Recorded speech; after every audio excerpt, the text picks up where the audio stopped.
বান্দরবনে আমরা রাত্রি যাপন করি মৃত্তিকা ও পানির সংরক্ষণ কেন্দ্রে এবং তারপর আমরা যাত্রা শুরু করি নীলগিরির উদ্দেশ্যে। এরকম চাঁদের গাড়ি আমাদের 10টা ভাড়া করা হয়েছিল, 10টা কিংবা 12টা। তারপর আমরা নীলগিরি গিয়ে পৌঁছাই এবং চিম্বুক পাহাড় ভ্রমণ করি। আমাদের এই দিন কোনো কাজ ছিল না, সেদিন শুধু ঘোরাঘুরিই ছিল আমাদের।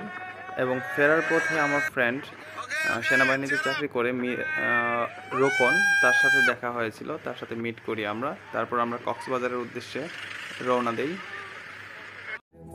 এরপর সারা রাত বান্দরবন থেকে কক্সবাজারে আসি আমরা বাসে করে। কক্সবাজার থেকে আমরা কর্ণফুলী এক্সপ্রেস শিপের মাধ্যমে সেন্ট মার্টিনে যাই, কারণ তখন মিয়ানমারের সাথে বাংলাদেশের একটু ঝামেলা চলছিল, যে কারণে আমাদের টেকনাফ থেকে সেন্ট মার্টিন রুটটা বন্ধ ছিল। এই জন্য আমরা কর্ণফুলীর শিপে করে কক্সবাজার থেকে সেন্ট মার্টিনের উদ্দেশ্যে রওনা করি। যাত্রাপথে এই যে সমুদ্রের ভিউটা, এটা সত্যি খুব মনোমুগ্ধকর ছিল। আমি প্রথমবারের মতো সেন্ট মার্টিন যাচ্ছিলাম, তাই খুব বেশি উচ্ছ্বাসিত ছিলাম। কর্ণফুলী এক্সপ্রেসের পিছনের সাইড থেকে এই ভিউটা দেখা যায়।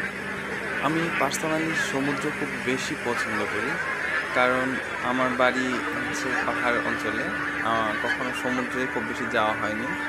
আমি তাই সুযোগ পেলেই সমুদ্র